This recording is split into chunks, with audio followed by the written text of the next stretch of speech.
Hi friends, welcome back to our YouTube channel. Friends, ಈರುಳ್ಳಿ ಪಕೋಡ ಹೇಗೆ ಮಾಡೋದು ಅಂತ ತೋರಿಸ್ತೀನಿ ಬನ್ನಿ. ಮೊದಲಿಗೆ 2 ಹಸಿಮೆಣ್ಸಿನ್ಕಾಯಿ, ಅದಾದಮೇಲೆ ಜೀರಿಗೆ, ಓಂಕಾಳು, ಕರ್ಬೇವಿನ ಸೊಪ್ಪು, ಆಮೇಲೆ ಬೆಳ್ಳುಳ್ಳಿ ಈ ಥರ ಜಜ್ಕೊಳ್ಳಿ ಫ್ರೆಂಡ್ಸ್. ಅದು ಊರಿಗೆ ಬಂದಿದ್ನಲ್ಲ, ಅಜ್ಜಿ ಮತ್ತು ಅಮ್ಮ ಸೇರಿಕೊಂಡು ಮಾಡ್ತಾಯಿದ್ದಾರೆ ಫ್ರೆಂಡ್ಸ್ ಈರುಳ್ಳಿ ಪಕೋಡನ. ಅದಾದಮೇಲೆ ಕಡಲೆ ಹಿಟ್ಟು ಫ್ರೆಂಡ್ಸ್, ಇದು ಅಕ್ಕಿ ಹಿಟ್ಟು ಮತ್ತು ರುಚಿಗೆ ತಕ್ಕಷ್ಟು ಉಪ್ಪು, ಆಮೇಲೆ ಚಿಲ್ಲಿ ಪೌಡರು. ಫ್ರೆಂಡ್ಸ್, ಉಪ್ಪು ಮತ್ತು ಅಕ್ಕಿ ಹಿಟ್ಟು ಒಂದೇ ಥರ ಇದೆ ಅಂತ ಕನ್ಫ್ಯೂಸ್ ಮಾಡ್ಕೊಬೇಡಿ. ಆಮೇಲೆ ಚಿಲ್ಲಿ ಅಂದರೆ ಹಸಿಮೆಣ್ಸಿನ್ಕಾಯಿ ನಿಮಗೆ ಆಪ್ಷನಲ್ ಫ್ರೆಂಡ್ಸ್, ಬೇಕು ಅಂದರೆ ತೊಗೊಳ್ಳಿ, ಇಲ್ಲಾಂದರೆ ಇಲ್ಲ. ಈರುಳ್ಳಿ ಹಾಕ್ಕೊತಾ ಇದ್ದಾರೆ ಫ್ರೆಂಡ್ಸ್. ನೋಡಿ, ಈ ಥರ ಬಿಡಿಸ್ಕೊಬೇಕು ಈರುಳ್ಳಿನ ಫ್ರೆಂಡ್ಸ್. ಇದು ನೋಡಿ, ಅಮ್ಮ ಬಿಡಿಸ್ಕೊತಾ ಇದ್ದಾರಲ್ಲ, ಈ ಥರ ಬಿಡಿಸ್ಕೊಬೇಕು ಈರುಳ್ಳಿನ ಫ್ರೆಂಡ್ಸ್. ಅದಾದಮೇಲೆ ನಿಮ್ಗೆ ಹಸಿಮೆಣ್ಸಿನ್ಕಾಯಿ ಬೇಕು ಅಂದರೆ ಹಾಕ್ಕೊಳ್ಳಿ, ಇಲ್ಲಾಂದರೆ ಇಲ್ಲ. ನಮ್ಮಮ್ಮ ಹಾಕ್ಕೊತಾ ಇದ್ದಾರೆ. ಅದಾದಮೇಲೆ ನಿಮಗೆ ಹಸಿಮೆಣ್ಸಿನ್ಕಾಯಿ ಆಪ್ಷನಲ್ ಫ್ರೆಂಡ್ಸ್. ಅದಾದಮೇಲೆ ಕಡಲೆ ಹಿಟ್ಟು ಹಾಕ್ಕೊಂಡು ಈರುಳ್ಳಿನ ಕಲಿಸ್ಕೊತಾ ಇದ್ದಾರೆ ಅದ್ರ ಜೊತೆ ಫ್ರೆಂಡ್ಸ್. ನಿಮಗೆ ಎಷ್ಟು ಬೇಕು ಅಷ್ಟು ಹಾಕ್ಕೊಬೋದು. ಸೋಡಾ ಹಾಕದೆ ಹಾಗೆ ಕ್ರಿಸ್ಪಿ ಆಗಿ ಬಂದಿದೆ ಫ್ರೆಂಡ್ಸ್ ಈರುಳ್ಳಿ ಪಕೋಡ. ತುಂಬ ಅಂದರೆ ಚೆನ್ನಾಗಿತ್ತು, ತುಂಬ ಚೆನ್ನಾಗಿತ್ತು. ಆಮೇಲೆ 2 ಸ್ಪೂನ್ ಅಷ್ಟು 2 ಸ್ಪೂನ್ಸ್ ಅಕ್ಕಿ ಹಿಟ್ಟು ಹಾಕ್ಕೊಳ್ಳಿ ಫ್ರೆಂಡ್ಸ್. 2 ಸ್ಪೂನ್ ಅಕ್ಕಿ ಹಿಟ್ಟು ಹಾಕ್ಕೊಳ್ಳಿ. ಆಮೇಲೆ ಹಸಿಮೆಣ್ಸಿನ್ಕಾಯಿ ನಿಮಗೆ ಆಪ್ಷನಲ್.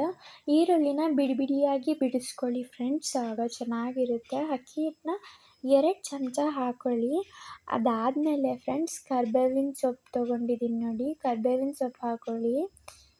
ಅದ್ರ ಜೊತೆ ಫ್ರೆಂಡ್ಸ್ ಜೀರಿಗೆ, ಓಂಕಾಳನ್ನು ಕೂಡ ಆ್ಯಡ್ ಮಾಡ್ಕೊಳ್ಳಿ. ನೋಡಿ, ಅಮ್ಮ ಜೀರಿಗೆ ಹಾಕ್ತಾಯಿದ್ದಾರೆ. ಜೀರಿಗೆ ಜೊತೆ ಓಂಕಾಳನ್ನು ಕೂಡ ಆ್ಯಡ್ ಮಾಡ್ಕೊಳ್ಳಿ ಫ್ರೆಂಡ್ಸ್. ಅದನ್ನು ಓಂಕಾಳನ್ನ ಸ್ವಲ್ಪ ಕೈಯಲ್ಲಿ ಪುಡಿ ಮಾಡ್ಕೊಳ್ಳಿ. ಅದಷ್ಟೂ ಆದಮೇಲೆ ಚೆನ್ನಾಗಿ ಕಲಿಸ್ಕೊಳ್ಳಿ ಫ್ರೆಂಡ್ಸ್. ಅದಾದಮೇಲೆ ಅಚ್ಕಾರದ ಪುಡಿ ಹಾಕಿ. ನಿಮ್ಗೆ ಎಷ್ಟು ಬೇಕು ಅಷ್ಟು ಹಾಕ್ಕೊಳ್ಳಿ, ಜಾಸ್ತಿ ಹಾಕಕ್ಕೆ ಹೋಗ್ಬೇಡಿ, ಜಾಸ್ತಿ ಖಾರ ಆಗಿಬಿಡುತ್ತೆ. ಅದರಿಂದ ಸ್ವಲ್ಪ ಹಾಕ್ಕೊಳ್ಳಿ ಅಚ್ಕಾರದ ಪುಡಿನ. ಈ ಥರ ಚೆನ್ನಾಗಿ ಮಿಕ್ಸ್ ಮಾಡ್ಕೊಳ್ಳಿ ಫ್ರೆಂಡ್ಸ್. ಅಮ್ಮ ಮಿಕ್ಸ್ ಮಾಡ್ಕೊತಾ ಇದ್ದಾರೆ ನೋಡಿ, ಆ ಥರ. ಅದಾದಮೇಲೆ ಆಯಿಲ್ ಹಾಕ್ಕೊಳ್ಳಿ ಫ್ರೆಂಡ್ಸ್. ಅದು 2 ಸ್ಪೂನ್ಸ್ ಆಯಿಲ್ ಹಾಕ್ಕೊಂಡ್ರೆ ಸಾಕು. ಅಮ್ಮ ಹಾಕ್ಕೊಂಡ್ರು 2 ಚಮಚ ಆಯಿಲ್. ಅದಾದಮೇಲೆ ಫ್ರೆಂಡ್ಸ್, ರುಚಿಗೆ ತಕ್ಕಷ್ಟು ಉಪ್ಪು ಹಾಕ್ಕೊಳ್ಳಿ. ಟೇಸ್ಟ್ ಬರಬೇಕಲ್ಲ, ಅದಕ್ಕೋಸ್ಕರ ರುಚಿಗೆ ತಕ್ಕಷ್ಟು ಉಪ್ಪು ಹಾಕ್ಕೊಳ್ಳಿ.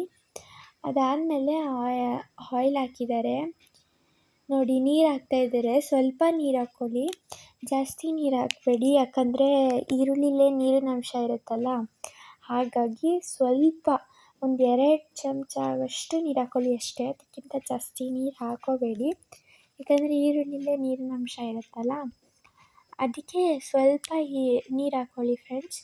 ಆಮೇಲೆ ಈ ಥರ ಚೆನ್ನಾಗಿ ಮಿಕ್ಸ್ ಮಾಡ್ಕೊಳ್ಳಿ. ಎಲ್ಲ ಮಿಕ್ಸ್ ಆಗಬೇಕಲ್ಲ, ಟೇಸ್ಟ್ ಬರಬೇಕಲ್ಲ, ಹಾಗಾಗಿ ಚೆನ್ನಾಗಿ ಈ ಥರ ಮಿಕ್ಸ್ ಮಾಡ್ಕೊಳ್ಳಿ ಫ್ರೆಂಡ್ಸ್. ಸೋಡಾನೇ ಹಾಕಿಲ್ಲ, ತುಂಬ ಚೆನ್ನಾಗಿತ್ತು. ಆಮೇಲೆ ಕ್ರಿಸ್ಪಿಯಾಗಿತ್ತು ಫ್ರೆಂಡ್ಸ್, ತುಂಬ ಚೆನ್ನಾಗಿತ್ತು. ನಾನು ಊರಿಗೆ ಬಂದಿದ್ನಲ್ಲ ದಸರಾ ರಜೆಗೆ ಅಂತ, ಅದಕ್ಕೆ ಅಜ್ಜಿ ಮತ್ತು ಅಮ್ಮ ಈರುಳ್ಳಿ ಪಕೋಡ ಮಾಡೋಣ ಅಂತ ಮಾಡ್ತಾಯಿದ್ದಾರೆ ಫ್ರೆಂಡ್ಸ್. ನೋಡಿ, ಈ ಥರ ಪೂರ್ತಿ ಎಲ್ಲ ಕಲಿಸ್ಕೊಂಡಾದ್ಮೇಲೆ ಒಂದು 10 ಮಿನಿಟ್ಸ್ ಹಾಗೆ ಬಿಡೋಣ. ಅದಾದಮೇಲೆ ನೋಡಿ ಫ್ರೆಂಡ್ಸ್, ಇದು Sunpure oil, real Sunpure oil, ತುಂಬ ಚೆನ್ನಾಗಿದೆ. ನೀವು ಕೂಡ ಯೂಸ್ ಮಾಡಿ ಫ್ರೆಂಡ್ಸ್. ನಾವು ಅದೇ ಯೂಸ್ ಮಾಡ್ತಾ ಇರೋದು, ರಿಯಲ್ ಆಯಿಲು ಫ್ರೆಂಡ್ಸ್.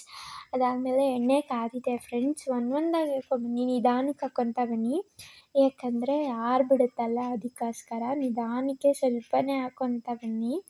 ಜಾಸ್ತಿನೂ ಹಾಕಕ್ಕೆ ಹೋಗ್ಬಿಡಿ, ಯಾಕಂದರೆ ಅಂಟ್ಕೊಬಿಡುತ್ತೆ. ಹಾಗಾಗಿ ಸ್ವಲ್ಪನೇ ಹಾಕ್ಕೊತಾ ಬನ್ನಿ ಫ್ರೆಂಡ್ಸ್, ಆವಾಗ ಚೆನ್ನಾಗಿರುತ್ತೆ ಬಿಡಿಯಾಗಿ.